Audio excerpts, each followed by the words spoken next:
ભુજ તાલુકાના માધાપર ખાતે વસવાટ કરતા અને મૂળ હાજાપરના 43 વર્ષીય જિગ્નેશ યાદવનું મગજમાં લોહીની ગંઠાઈ બ્લડ ક્લોટ જવાની ગંભીર બીમારી બાદ ભુજની કે પટેલ સુપર સ્પેશિયાલિટી હોસ્પિટલમાં સારવાર દરમિયાન અવસાન થયું હતું. પરિવાર પર અણધાર્યો દુઃખનો પહાડ તૂટી પડ્યો હોવા છતાં તેમના ધર્મપત્ની અવનીબેન અને પિતા નવીન યાદવે હિંમત દાખવીને સદગતની કિડની તથા લીવરનું દાન કરવાનો ઉમદા નિર્ણય લીધો હતો. વિશેષ સહયોગ એ રહ્યો હતો કે જે દિવસે આ દાન અપાયું તે જ દિવસે જિગ્નેશભાઈના માતૃશ્રીની પુણ્યતિથિ હતી. પુત્રના આ અંગદાનને માતા પ્રત્યેની સાચી શ્રદ્ધાંજલિ ગણાવી પરિવારે અન્યોને નવું જીવન આપવાનો માર્ગ પસંદ કર્યો હતો. અમદાવાદની એપોલો હોસ્પિટલના 3 તબીબોની વિશેષ ટીમે ભુજ પહોંચીને આ અંગોનો સ્વીકાર કર્યો હતો. જ્યારે સમગ્ર શસ્ત્રક્રિયાની પ્રક્રિયા અંગે ડોક્ટર અરવિંદ ચંદ્રશેખરે ટેકનિકલ વિગતો પૂરી પાડી હતી. હોસ્પિટલના તબીબો, અંગદાન ચેરિટેબલ ટ્રસ્ટના સભ્યો, સામાજિક અગ્રણીઓ તેમજ પરિવારજનોએ ભીની આંખે પ્રાર્થના કરી અંગોને અમદાવાદ પ્રત્યારોપણ માટે વિદાય આપી હતી. આ મહાદાનને સફળ બનાવવામાં અંગદાનના પ્રણેતા દિલીપ દેશમુખ, કે પટેલ હોસ્પિટલની ટીમ તથા અંગદાન ટ્રસ્ટના કાર્યકરો સંદીપ આહિર, નિલય ત્રિવેદી, વાઘજી આહિર, જય લાલન, ભરત પોકાર અને વિપુલ મહેતાએ મહત્વની ભૂમિકા ભજવી હતી. અંગોને તાત્કાલિક અને સલામત રીતે અમદાવાદ પહોંચાડવા માટે જિલ્લા ટ્રાફિક પોલીસ દ્વારા કે પટેલ હોસ્પિટલથી ભુજ એરપોર્ટ સુધીનો વિશેષ ગ્રીન કોરિડોર તૈયાર કરવામાં આવ્યો હતો. કચ્છ ગુર્જર ક્ષત્રિય સમાજમાં સંભવત પ્રથમ વખત બનેલી આ પ્રેરણાદાયી ઘટનામાં શૈલેષ રાઠોડ, કેતન ચૌહાણ, મનોજ સોલંકી તેમજ વિનોદ ચૌહાણ સહિતના અગ્રણીઓએ પૂરતો સહયોગ આપ્યો હતો. આજે મારા છોકરાનું જે દેહાંત કાલ રોજે થયું છે અને પરમ દિવસે મારા જે જિગ્નેશ છે એમના મમ્મીની પરમ દિવસે પુણ્યતિથિ છે. એ નિમિત્તે અમને એવી પ્રેરણા મળી સમાજ તરફથી અને અમારા સમાજના ભાઈઓ તરફથી કે આપણે આનું અંગદાન છે એના મમ્મીના તિથિના નિમિત્તે જ અમે અંગદાન કરીએ. અને લોકોને પણ એ સંદેશ હું આપું છું કે આપણું જે થવાનું હતું, કુદરતનું જે મંજૂર હતું એ થયું. અને મારો સન કે અથવા જેનું પણ માવિત્ર હોય, જેનું પણ હોય, એનું હૃદય હંમેશા ધબકતું રહેશે. નહીં તો શું થશે, રાખમાં છે એ રાખમાં જ ભળી જશે. અત્યારે મારા છોકરાની જે રાખ છે એ લાખમાં પરિવર્તન થઈ ગઈ છે.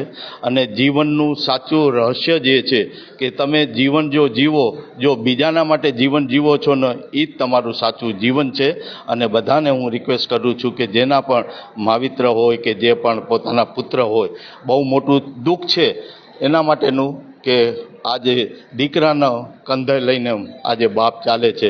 પણ મને એવા હું સંદેશ દેવા માગું છું કે બધા છે એ અંગદાન કરો અને તમારું જીવન છે એ સફળ બનાવો.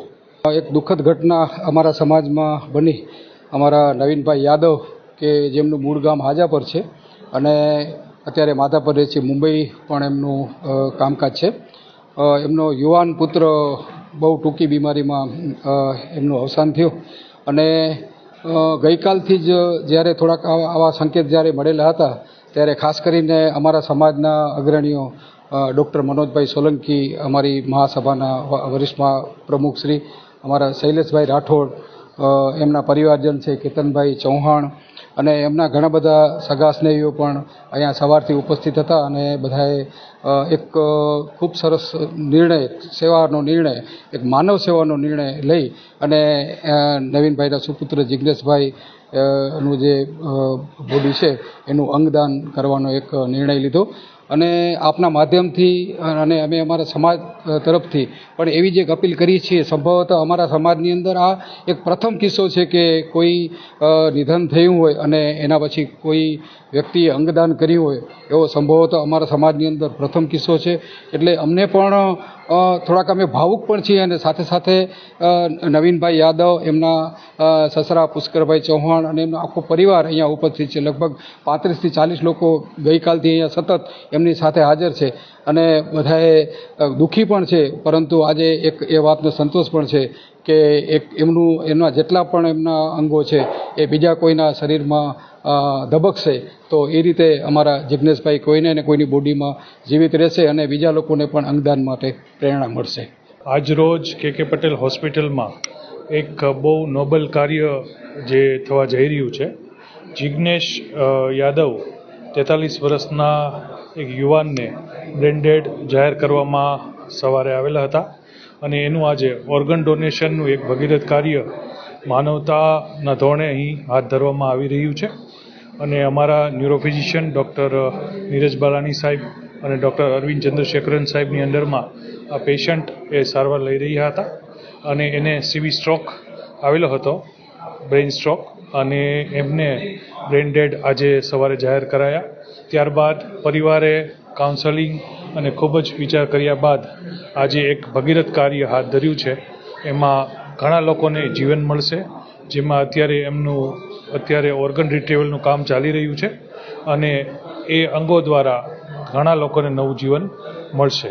અહીંથી આજે એમને અમદાવાદ ખાતે એમના ઓર્ગનોને લઈ જવામાં આવશે. आज Jignesh Yadav 43-year-old male patient का brain dead organ donation KK Patel hospital में हो रहा है. ये पेशेंट 3 दिन पहले से हमारा हॉस्पिटल में एडमिटेड है. अचानक से इनको ब्रेन स्टेम स्ट्रोक हो गया है.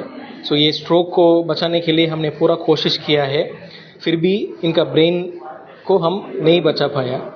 सो इसके बाद इनका ब्रेन डेड डिक्लेयर करने का एक प्रोसेस होता है जो इंडियन गवर्नमेंट वो सोटो एंड नोटो ऑर्गेनाइजेशन के थ्रू रूल्स वगैरह सेट किया है. वो रूल्स के थ्रू हमने एपनिया टेस्ट किया है 2 बार, और सेकेंड एपनिया टेस्ट आज सुबह 10:03 में एपनिया टेस्ट हुआ है. सो 10:03 आज सुबह इनको ब्रेन डेड डिक्लेयर किया है. तो ये ब्रेन डेड डिक्लेयर करने के बाद सोटो मतलब state organ and tissue transplant organisation, so ये अहमदाबाद में है इसका हेडक्वार्टर्स. इधर से वो इनका ऑर्गन्स को रिट्रीव करने के लिए और डॉक्टर्स सर्जन्स को इधर भेजा है. अभी ऑर्गन रिट्रीवल चल रहा है. ये पेशेंट का लिवर और किडनी अभी रिट्रीव किया जा रहा है और ये लिवर और किडनी अभी और 2 पेशेंट्स को नया ज़िंदगी देगा. ठीक है. ये सिचुएशन में जो पेशेंट का फैमिली है, जिग्नेश यादव का फैमिली है, उनका फादर है, उनका पेरेंट्स है, उनका वाइफ है, उन सबको मैं बहुत बहुत थैंक यू बोल रहा हूँ, क्योंकि उनका बहुत मुश्किल वाला सिचुएशन में भी दूसरे लोगों का जान देने के लिए वो ऐसा वाला एक डिसीजन लिया है. उसकी वजह से और 2 लोग नया ज़िंदगी उनको मिलने वाला है. सिर्फ किडनी और लिवर के अलावा इनका कॉर्निया भी और किसी को नया विजन देने वाला है. सो ये बहुत बहुत अच्छा काम इनका फैमिली ने कर रहे हैं. ऐसा काम करने के लिए हम इनसे बहुत बहुत धन्यवाद बोल रहे हैं, शुक्रिया बोल रहे हैं.